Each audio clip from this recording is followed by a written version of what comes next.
Oke baik, perkenalkan nama gue Satrio Diputro dari Universitas Krishna Dwi Payana. Kali ini gue akan mempresentasikan sedikit PowerPoint gue hasil pencarian gue dari berbagai media ya, dari media internet sih kebanyakan.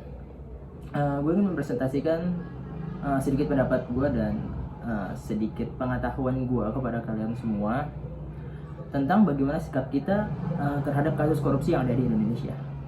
Langsung saja. Yang pertama, korupsi.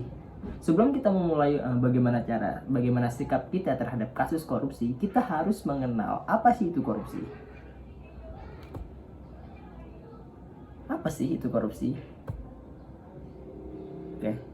Berdasarkan Kamus Besar Bahasa Indonesia, korupsi merupakan penyelewengan maupun penyalahgunaan uang negara, perusahaan, yayasan, organisasi, dan sebagainya guna keuntungan pribadi maupun orang lain. Sementara itu, dalam arti yang luas, pengertian korupsi merupakan penyalahgunaan jabatan resmi untuk kepentingan pribadi. Lanjut. Nah, menurut Robert Kiltgard ini salah satu orang yang cukup terkenal di Amerika Serikat ya. Pengertian korupsi menurut dia, pengertian korupsi merupakan tingkah laku yang menyimpang dari tugas-tugas resmi sebuah jabatan negara sebab keuntungan status atau uang yang menyangkut pribadi, perorangan, keluarga terdekat, kelompok sendiri, dan lainnya, atau melanggar aturan-aturan pelaksanaan sejumlah tingkah laku pribadi. Penyebab korupsi. Terdapat dua faktor ya, terutama untuk penyebab korupsi. Yang pertama ada faktor internal dan faktor eksternal. Biasanya sih internal ini terjadi karena dirinya sendiri, dan faktor eksternal ini terjadi karena lingkungannya. Ya benar, internal salah satu faktor penyebab korupsi yang muncul dari diri pribadi seorang. Hal itu umumnya ditandai dengan adanya sifat manusia yang tergolong ke dalam aspek diantaranya sifat tamak atau rakus. Dia merasa gak punya rasa puas gitu dalam hidupnya. Yang kedua ada gaya hidup konsumtif. Gaya hidup konsumtif ini sering kita temui ya di zaman-zaman sekarang. Gaya hidup hedon, lu pengen punya iPhone tapi lu nggak punya duit, jadi lu korupsi kan. Lalu ada sifat eksternal ya, ada penyebab eksternal. Salah satu penyebab korupsi yang muncul bukan dari diri pribadi atau lingkungan sekitar. Hal itu umumnya ditandai dengan adanya sifat manusia yang tergolong ke dalam beberapa aspek, diantaranya aspek ekonomi. Contohnya misalkan dia dari status ekonominya rendah, lalu dia melihat sebuah kesempatan untuk melakukan korupsi, maka dari itu dia melakukan korupsi. Lalu kedua ada aspek organisasi. Biasanya aspek organisasi ini dengan manajemen organisasi yang kurang baik, jadi si koruptor ini melihat celah untuk mereka korupsi. Yang tiga ada aspek politis. Lanjut, peran mahasiswa sebagai penggerak peristiwa besar. Sebagai mahasiswa, kita dibekali dengan intelektual yang cukup tinggi dan kita harus bergerak. Dan kita juga harus berpikir kritis ya untuk mengurangi setidaknya jika kita tidak bisa mencegah kasus korupsi, kita mengurangi tingkat kasus korupsi.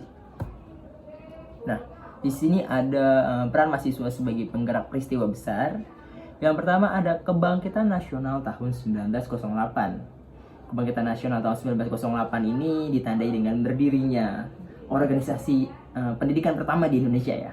Khususnya organisasi Budi Utomo didirikan oleh Dr. Sutomo, merupakan salah satu pahlawan yang ada di Indonesia. Dan para mahasiswa SS Stovia, School to Opleiding Pen and Discipline Arts. Ini salah satu kumpulan-kumpulan mahasiswa Belanda, dan mungkin orang-orang pribumi yang sekolah di sana merupakan keturunan Ringrat, dan mereka bergerak untuk mendirikan sebuah organisasi Budi Utomo. Lalu yang kedua ada Sumpah Pemuda tahun 1928. Sumpah Pemuda merupakan peristiwa besar dan maha penting bagi bangsa kita. Begitu besarnya peran hingga boleh dikatakan bahwa kemerdekaan tidak akan diperoleh seandainya tidak ada Sumpah Pemuda. Tulis Sutejoka Widodo dalam memaknai Sumpah Pemuda di era reformasi. Itu saking pentingnya Sumpah Pemuda ya. Lalu yang terakhir ada Reformasi tahun 1998. Berikut ini beberapa hal yang dicanangkan oleh mahasiswa untuk melaksanakan reformasi tahun 1998 yang tertuang dalam 6 agenda reformasi. Yang pertama, mengadili Soeharto dan para pengikutnya untuk turun jabatan.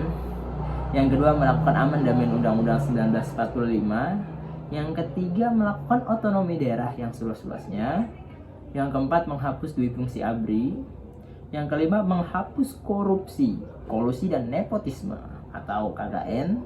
Yang terakhir ada menegakkan supremasi hukum. Lalu lanjut, upaya mahasiswa dalam pemberantasan korupsi. Sekali lagi, kita sebagai mahasiswa kita harus ikut dalam upaya melakukan pemberantasan korupsi, baik yang ada di lingkungan sendiri maupun yang ada di Indonesia ini ya. Yang pertama ada upaya edukasi. Edukasi ini sebagai fundamental ya. Yang pertama ada edukasi yang sebagai fundamental, bahan ajar pendidikan dan budaya anti korupsi. Lalu ada edukasi terkait materi pendidikan dan budaya anti korupsi yang harus dimasukkan ke dalam kurikulum pendidikan. Yang terakhir ada pembentukan pusat studi anti korupsi. Lalu ada kampanye. Kampanye dapat dilakukan melalui media cetak, elektronik, daring, online, lomba, termasuk memodifikasi program kuliah kerja nyata. Lalu ada juga teladan berorganisasi. Nah, ini ada sebuah teladan organisasi mahasiswa yang terlibat dalam organisasi kampus, BM Hima, dan lain-lain. Sebenarnya bukan cuma organisasi kampus saja sih ya. Organisasi manapun, khususnya para pemuda-pemuda atau mahasiswa yang bergabung dalam sebuah organisasi seperti Karang Taruna, RT RW, dan organisasi keolahragaan seperti futsal, bulu tangkis, dan lainnya, itu harus menjadi contoh bagi mahasiswa atau pemuda lain bagaimana cara berorganisasi dengan baik dan benar, serta menjadi peran penting dalam upaya pencegahan anti korupsi baik di dalam kampus maupun di luar kampus ya. Lalu ada memberikan edukasi kepada masyarakat. Ini juga salah satu upaya yang cukup penting karena kita harus memberikan edukasi menyeluruh kepada masyarakat, memberikan edukasi terkait hal-hal yang melakukan tindak korupsi atau hal-hal yang merugikan jika kita melakukan tindak korupsi. Upaya mahasiswa ini misalkan memberikan edukasi kepada masyarakat mengenai bahaya melakukan tindakan korupsi karena pada nantinya akan mengancam merugikan kehidupan masyarakat sendiri, serta menghimbau agar masyarakat ikut serta dalam menindaklanjuti atau berperan aktif ya dalam memberantas tindakan korupsi yang terjadi di sekitar lingkungan mereka. Lalu sikap mahasiswa. Ini berikut adalah sebuah rangkuman dari saya. Kita sebagai sikap mahasiswa yang harus diambil dalam upaya pencegahan kasus korupsi baik di Indonesia maupun di daerah kampus sendiri. Dari beberapa faktor di atas bisa diambil kesimpulan mengenai bagaimana peran mahasiswa dalam pembentukan korupsi yang harus dilakukan oleh mahasiswa di seluruh Indonesia sebagai kontrol sosial.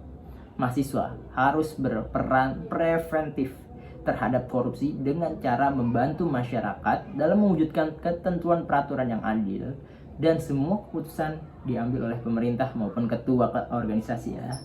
Keputusan yang seadil-adilnya bagi rakyat ataupun anggota, atau semua keputusan harus sepihak bagi rakyatnya, sekaligus mengkritisi peraturan-peraturan yang mana dianggap tidak adil dan tidak berpihak pada rakyat Indonesia. Jadi intinya mahasiswa Indonesia dan lain-lainnya ikut berperan aktif dalam mencegah maupun memberantas korupsi yang ada di Indonesia. Kalau bukan kita sebagai mahasiswa, siapa lagi? Lalu ini ada beberapa sumber yang saya dapatkan ketika saya merancang presentasi kali ini. Dan oke, sekian presentasi dari saya, kurang lebihnya mohon maaf. Intinya kita sebagai mahasiswa harus ikut berperan preventif, berperan kritis sebagai upaya kita sebagai mahasiswa dalam mencegah kasus korupsi yang ada di Indonesia maupun yang ada di lingkungan kita sendiri. Dan gua Satrio Adiputro, bye bye.